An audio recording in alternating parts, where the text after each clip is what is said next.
चलिए, अब तक हम डिफरेंशिएशन पढ़ रहे थे और अब हम स्टार्ट करते हैं इंटीग्रेशन। इंटीग्रेशन और डिफरेंशिएशन में मात्र इतना ही अंतर है, सिर्फ इसका उल्टा रिवर्स प्रोग्रेशन होता है। ठीक है, जैसे कि यदि हम डिफरेंशिएशन क्या करते थे, इसी सवाल से हम देते, ठीक है। क्वेश्चन क्या होता था, डी दिया हुआ रहता था, डायरेक्ट y इक्वल टू क्या रहता था, x के पावर 4 dx, इतना रहता था। ठीक, तो हम इसका सॉल्यूशन करते थे ना, किस प्रकार करते थे, डायरेक्ट लिखते थे D I double F E R E N dot में देते थे विथ रिस्पेक्ट टू एक्स, इस प्रकार चलता था। क्या हो जाता था, D Y by D X. ठीक है, और इसमें क्या करते थे, x के पावर जो था 4 है ना, 4, इसमें क्या करते थे 4 इंटू एक्स के पावर 4 माइनस 1, बस इतना ही होता था। इसका आगे जाकर क्या हो जाएगा, imply D Y by D X इसको तो क्या हो जाएगा 4x3। ठीक है, इतना तक मेरा डिफरेंशिएशन सिमट जाता था। और इसी का उल्टा जब हम मान लीजिए कि हम इसी इक्वल टू इसको करके 4 integration of x Q D x करके, ठीक है, इसका क्या हो जाएगा, 4 का 4 रह जाएगा। ठीक है, उसके बाद X 3 plus 1 by 3 plus 1 plus 3 कर देते थे, क्या हो जाता था 4 इंटू एक्स के टू दी पावर 4 बाय 4 से 4 कैंसिल हो जाता था, बच जाता था कितना, एक्स के पावर 4। ठीक है, ये आ गया ना, समझिए। इसका मतलब यह है कि डिफरेंशिएशन का उल्टा यथार्थ रिवर्स प्रोसेस इंटीग्रेशन होता है। तो आप समझ चुके हैं, अब इसका हम इंटीग्रेशन करते हैं। ठीक, इसको पहले मान लेंगे left y equal to X के पावर 4 dx। ठीक है, इसका फॉर्मूला क्या होता है, फार्मूला पहले देखिए साइड में, एक्स के पावर 4 इंटीग्रेशन dx या फिर n लिखिए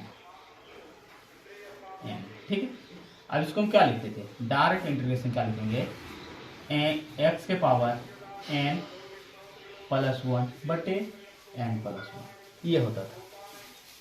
ये हो गया इसका इंटीग्रेशन। ठीक है, प्लस सी, इतना इसका इंटीग्रेशन होता है। अब इसी को फॉलो करते हुए हम इसका ध्यान रखेंगे, क्या हो जाएगा 4 है, क्या हो जाएगा 4 के पावर 1 बटे 4 प्लस 1 प्लस सी, क्या हो गया 1 बाय 4 इंटू एक्स के पावर 5 प्लस सी। ये मेरा इंटीग्रेशन कैंसिल हो गया। ठीक है, चलिए हम अगला सवाल की बात करते हैं।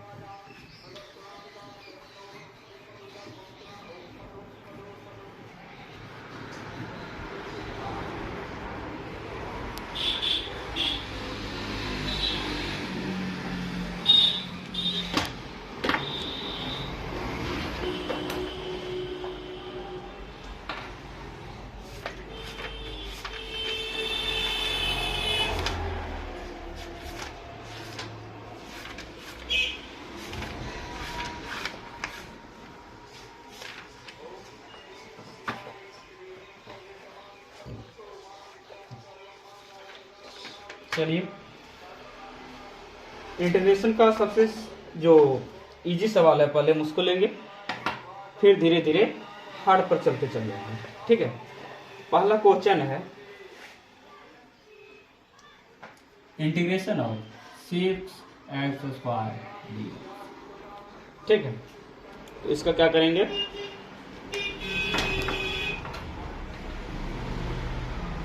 मानना है तो मान लीजिए, नहीं तो कोई दिक्कत नहीं, तत्काल मान लेते हैं। लेफ्ट y इक्वल टू कितना 6 बाहर हो जाएगा, क्योंकि हमको इंटीग्रेशन करना है x² dx। क्या हो जाएगा 6, x का क्या हो जाएगा x 2 प्लस 1 बटे 2 प्लस 1 प्लस 6। ठीक है, नॉर्मली से क्या हो जाएगा 6 इंटू एक्स की पावर क्यूब बाय ठीक है, प्लस 3 से 3 कैंसिल हो जाएगा, क्या हो जाएगा 3 इक्वल टू कितना होगा 2x³ प्लस c। ये हमारा आंसर हो गया। ठीक है, चलिए इसी प्रकार से अगला सवाल देखते हैं जो थोड़ा लॉन्ग हो जाएगा, पर आराम से बनाते रहिए, कोई दिक्कत नहीं रहेगा। यही सवाल है, सिर्फ लॉन्ग हुआ थोड़ा सा।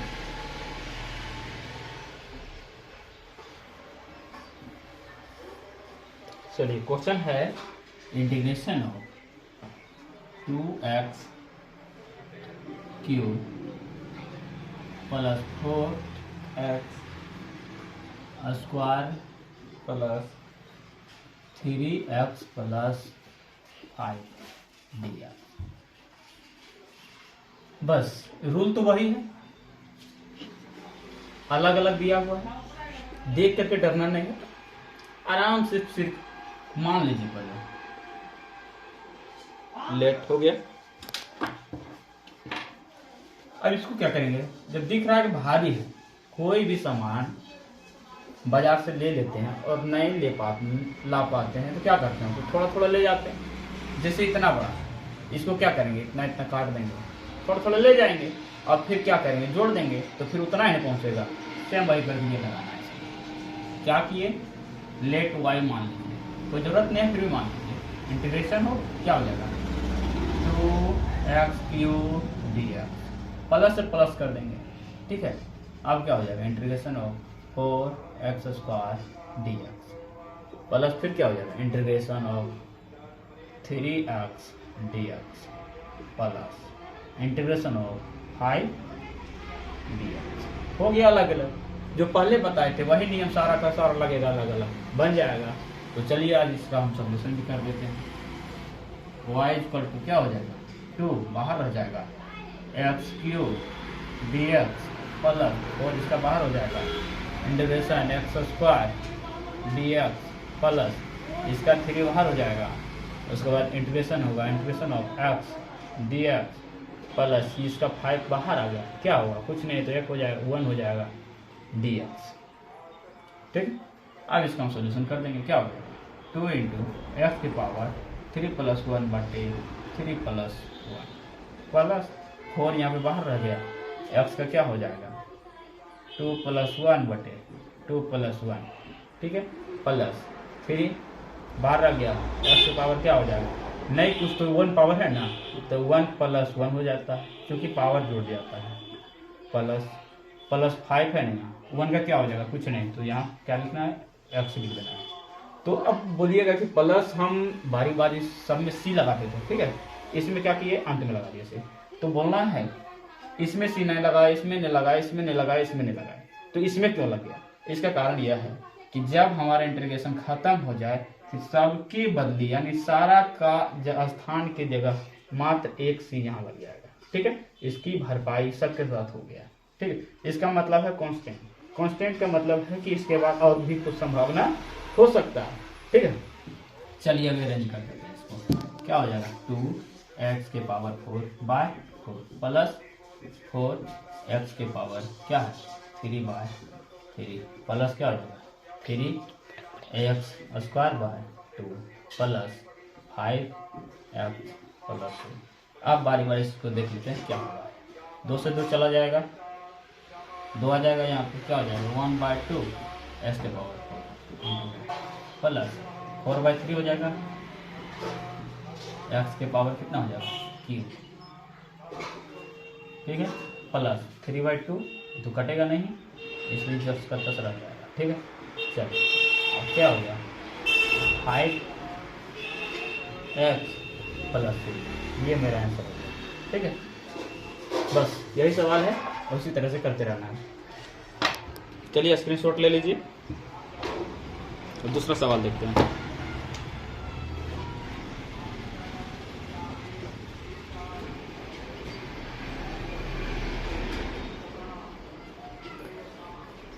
चलिए दूसरा सवाल भी ले लेते हैं तब तक।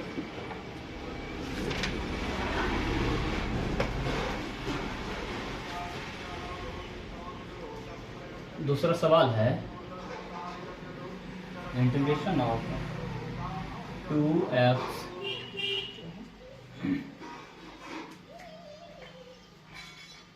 सेम यही है।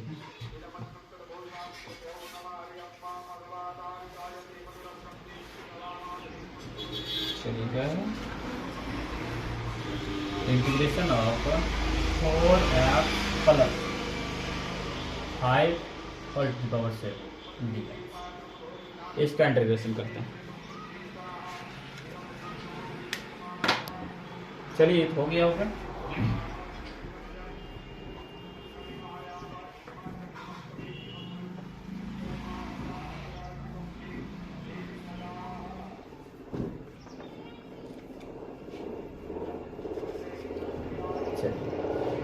ऐसे सवाल को देख करके घबराने की बात नहीं, ठीक है।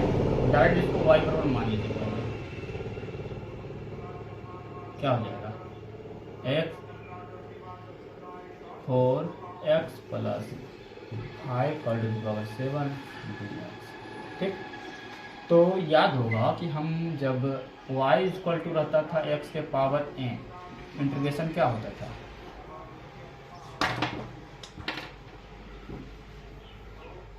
y इक्वल टू होता था x के पावर n, तो इसका इंटीग्रेशन क्या करते थे, x के पावर n प्लस 1 बटे n प्लस 1 प्लस, ये मेरा आंसर होगा।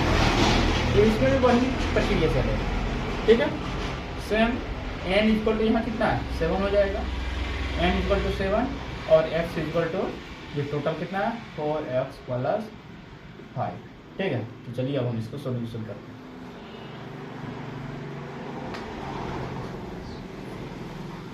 कुछ नहीं करना है, बस सिर्फ इसको x पे मान लेना है, ठीक है। मान लीजिए पूरा का पूरा x है और ये पावर n है, ठीक है। तो x को x हम लिखते थे जस्ट का था, क्या लिखते थे 4x प्लस 5, ठीक है।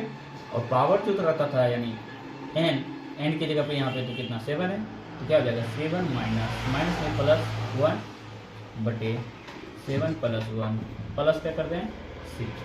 तो ये मेरा हो गया सॉल्यूशन। इसको हम कैसे लिख सकते हैं 1/8 इंटू 4x प्लस 5 और टू द पावर 8 प्लस 3, ये हमारा आंसर हो गया,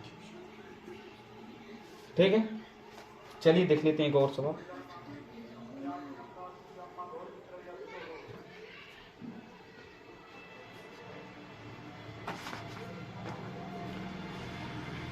ठीक है, चलिए अगला सवाल हम देखते हैं।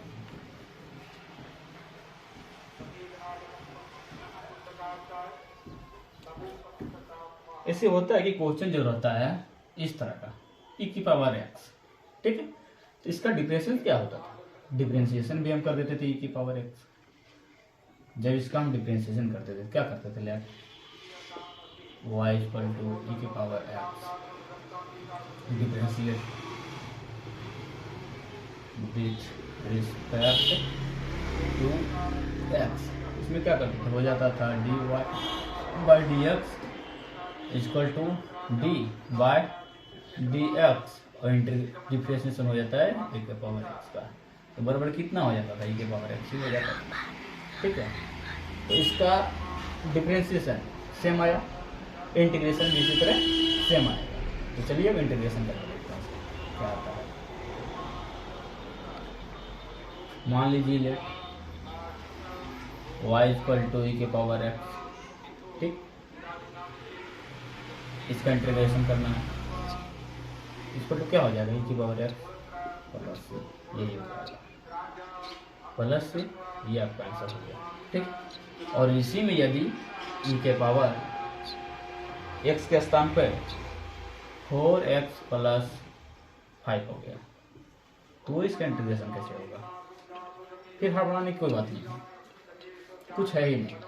चाहे तो इसको कुछ और मान लो, ऐसे सिंपली पहले सॉल्व कर देते हैं, ठीक। क्या हो जाता है e के पावर 4x प्लस 5 है ना, इसका इतना ही हो जाएगा, और जो x में जो मल्टीप्लाई है, ठीक है, तो यहाँ हो जाएगा, क्या हो जाएगा 4 प्लस हो जाएगा। अब बोलिएगा इसमें मल्टीप्लाई नहीं था, इसमें x की मल्टीप्लाई नहीं है, तो इसमें स्वयं क्यों मल्टीप्लाई रहता है, क्या रहता है 1 रहता है। तो 1 यदि हम यहाँ पे लिख भी देंगे तो कोई असर नहीं पड़ेगा, जस्ट का तस इतना ही रह जाएगा x प्लस ये हो गया आंसर। ठीक है, तो इसमें इस प्रकार बना, या फिर दूसरे तरीका से इस तरह बना सकते हैं। क्या हो जाएगा, 4x प्लस 5 इक्वल टू मान लेते हैं t। अब डिफरेंशिएशन करेंगे डी आई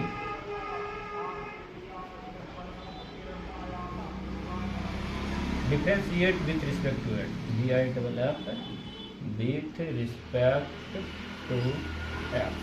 ठीक है, क्या हो जाता है, 4 का 4 ही रह जाएगा, x का क्या हो जाता है 1 हो जाता है। ठीक है, और प्लस 0 और dx हो जाएगा इक्वल टू dt हो जाएगा, पूरा क्या हो जाएगा 4 dx इक्वल टू dt। अब dx बराबर क्या हो जाएगा dt बटे कितना हो गया 4। अब dx के बराबर तो इतना हो गया ना टोटल, तो इसके जगह पे इतना रख देना। ठीक है, चलिए इसको मान लिए इक्वेशन 1। अब लिखेंगे यहाँ पे फ्रॉम इक्वेशन। ठीक है, क्या हो जाएगा, मान लीजिए आइए इसको y के लिए होंगे, चलिए ठीक है y लिए, तो y इक्वल टू क्या हो जाएगा इंटीग्रेशन e की पावर इतना का मतलब क्या हो गया, पूरा का पूरा t हम ले लिए t हो जाएगा। ठीक है, अब क्या हो गया dx के बाद कितना हो गया dt/4। ठीक है, अब इसका इंटीग्रेशन करेंगे, क्या हो जाएगा इंटीग्रेशन e के पावर t+1 बटे t+1 नहीं, इतने सेम हो जाता है, e के पावर x का e के पावर x होता है, e के पावर t का e के पावर t हो जाएगा। ठीक है, इसका ठीक है। अब क्या हो गया, और पहले इसको ऐसे कर लेते हैं 1/4 बार कर लिए dt कर लिए। ठीक है, उसके बाद क्या हो जाएगा 1/4 e के पावर t प्लस हो गया आंसर। अब इसी में हम 1/4 e के पावर और t के स्थान पे क्या था 4x प्लस 5 से इसी को हम क्या लिख सकते हैं, मान लीजिए यहाँ पे लिख दिए 1 क्या हो गया e के पावर 4x प्लस 5, बाई कितना हो जाएगा 4 प्लस, ये मेरा आंसर हो गया, ये मेरा आंसर हो गया, या फिर ये मेरा आंसर, ये नहीं आंसर हो सकता क्योंकि यहाँ पे टी का मान पुट करना। ठीक है, तो चलिए आगे देखते हैं, आज तक इतना इरादा देते हैं, फिर अगले सवाल देखेंगे अगले में।